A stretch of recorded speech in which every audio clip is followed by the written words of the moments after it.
The Huskies are looking to bounce back after being swept against U of M Duluth as they continue their conference schedule.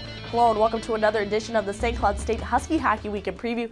I'm your host, Taylor Budge. Now, not the weekend that the Huskies were looking for, as they are swept by the Bulldogs for the first time since 1999. The Huskies did have several highlights this weekend, though, including Patrick Russell scoring his first collegiate goal.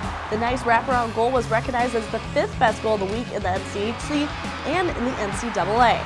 After the weekend, the Huskies dropped 8 spots and sit 15th nationally, while the Bulldogs were able to climb 4 spots to number 13. Another week where 6 of the 8 NCHC teams remain in the top 20, the most of any other division in college hockey. North Dakota remains in the number 2 spot after sweeping Wisconsin. The Badgers, they're up to their worst start since 1932.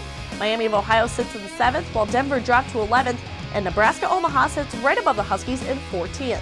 All while the Gophers remain at number 1 in the country, their one loss of the season, of course, being to St. Cloud State. The Huskies are looking to end their 3-game losing streak as they head out to Kalamazoo this weekend to take on Andy Murray's Western Michigan Broncos. Looking back to last season, St. Cloud State suffered a loss and a tie against the Broncos, but fast forwarding to this season, the Broncos do hold 3 points so far in the NCHC. Taking a look at the players to watch for this weekend, Mika Ilvenen, we were able to see the freshman take the ice for the first time this season in the second game against the Gophers and has been a solid addition to the Huskies' defensive line. He has 2 blocked shots in 3 total games played and has yet to draw a penalty for the Cardinal in Black. Ilvenen has brought a special touch offensively as well, as he scored his first collegiate point this past weekend with the assist to Patrick Russell's goal. And for Western Michigan, Justin Kovacs, the 5'11 senior, currently has 6 points in his 7 games played for the Broncos, consisting of a goal and 5 assists on 14 shots. In last season's series against the Huskies, Kovacs had 1 goal and 2 assists in Game 1 that helped the Broncos to a 5-5 tie and looks to add even more this season.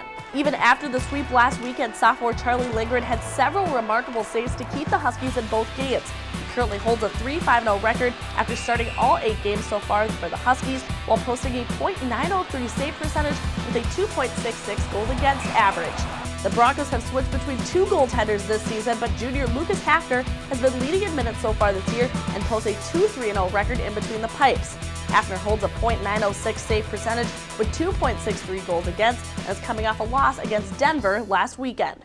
Even if the men are on the road this weekend, you can still catch St. Cloud State women's hockey as they are hosting the University of Minnesota Duluth on Friday and Saturday. Puck drop for Friday's game is set for 7:37, while Saturday's is 3:07. Now the men's team, they're out in Kalamazoo taking on Western Michigan. Puck drop for both games on Friday and Saturday is set for 6:07 Central Time. You can catch those games by listening to 99.9 FM or, of course, by watching NCHC.TV. Now the Huskies will be home next weekend as they take on the University of North Dakota Friday and Saturday. Saturday's game is the annual Teddy Bear Toss, so be sure to bring a new or gently used teddy bear to benefit for Toys for Tots. Now tickets for this game and for all St. Cloud State events are available by visiting SCSUtickets.com. Now that wraps up this week's edition of the St. Cloud State Husky Hockey Weekend Preview. I'm Taylor Budge. We'll catch you next week for the North Dakota Preview.